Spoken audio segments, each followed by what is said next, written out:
नमस्कार दोस्तों, हमारी आज की कहानी है ईमानदारी के खाने के बाद निराश होकर। जब वह घर वापस लौटने लगा तो पीछे से आवाज आई, ए भाई, यहाँ कोई मजदूर मिलेगा क्या? उसने पीछे मुड़कर देखा तो पाया कि एक झुकी हुई कमर वाला बूढ़ा 3 गठरियाँ उठाए हुए खड़ा है। उसने कहा, हाँ बोलो, क्या काम है? मैं मजदूरी कर लूँगा।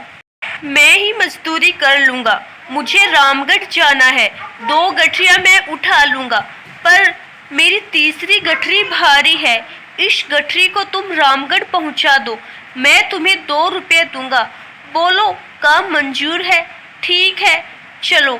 आप बुजुर्ग हैं, आपकी इतनी मदद करना तो यूँ भी मैं अपना फर्ज समझता हूँ।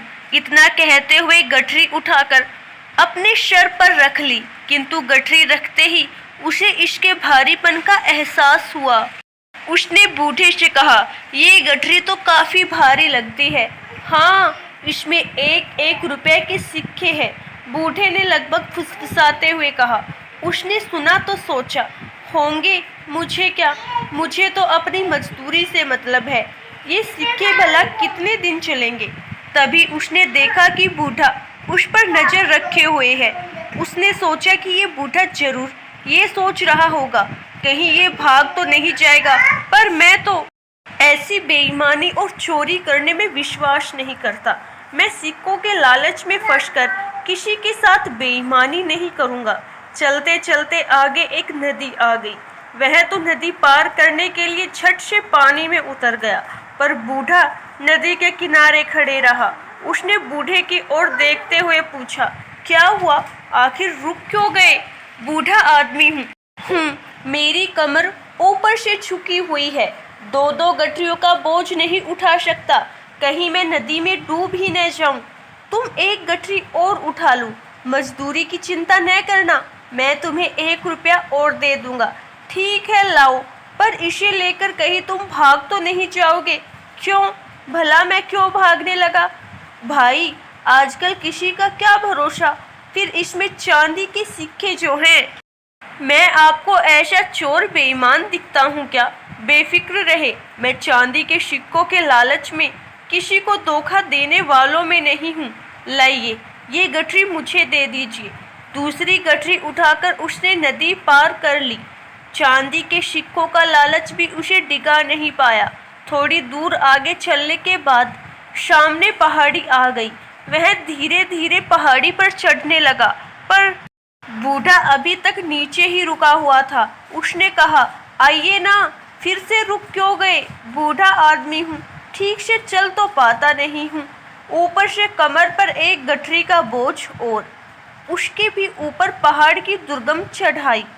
तो लाइए, ये गठरी भी मुझे दे दीजिए। बेशक और मजदूरी भी मत देना, पर कैसे दे दूं? इसमें तो सोने के सिक्के हैं, और अगर तुम इन्हें लेकर भाग गए तो मैं बूढ़ा तुम्हारे पीछे भाग भी नहीं पाऊंगा। कहाँ ने, मैं ऐसा आदमी नहीं हूँ। ईमानदारी के चक्कर में ही तो मुझे मजदूरी करनी पड़ रही है, वरना पहले मैं एक सेठ जी के यहाँ मुनीम की नौकरी करता था। सेठ जी मुझसे हिसाब में गड़बड़ करके लोगों को ठगने के लिए दबाव डालते थे। तब मैंने ऐसा करने से मना कर दिया और नौकरी छोड़कर चला आया। उसने यूं अपना बड़प्पन जताने के लिए गप हाँकी। पता नहीं तुम सच कह रहे हो या। खैर, उठा लो ये सोने के सिक्कों वाली तीसरी गठरी भी। मैं धीरे धीरे आता हूँ, तुम मुझसे पहले पहाड़ी पार कर लो तो दूसरी तरफ नीचे रुककर मेरा इंतजार करना। वह सोने के सिक्कों वाली गठरी उठाकर चल पड़ा। बूढ़ा बहुत पीछे रह गया था। उसके दिमाग में आया, अगर मैं भाग जाऊं तो ये बूढ़ा तो मुझे पकड़ नहीं सकता और मैं एक ही झटके में मालामाल हो जाऊंगा। मेरी पत्नी जो मुझे रोज कोसती रहती है, कितना खुश हो जाएगी। इतनी आसानी से मिलने वाली दौलत ठुकराना भी बेवकूफ़ी है। एक ही झटके में धनवान हो जाऊंगा। पैसा होगा तो इज्जत, ऐश, आराम सब कुछ मिलेगा मुझे। उसके दिल में लालच आ गया और बिना पीछे देखे भाग खड़ा हुआ। 3-3 भारी गठरियों का बोझ उठाए भागते भागते उसकी सांस फूल गई। घर पहुंचकर उसने गठरियां खोल कर देखी तो अपना सिर पीट कर रह गया। गठरियों में सिक्कों जैसे बने हुए मिट्टी के ठेले ही थे। वह सोच में पड़ गया कि बूढ़े को इस तरह का नाटक करने की जरूरत ही क्या थी। तभी उसकी पत्नी को मिट्टी के सिक्कों के ढेर में से एक कागज मिला जिस पर लिखा था, यह नाटक इस राज्य के खजाने की सुरक्षा के लिए ईमानदार सुरक्षा मंत्री खोजने के लिए किया गया।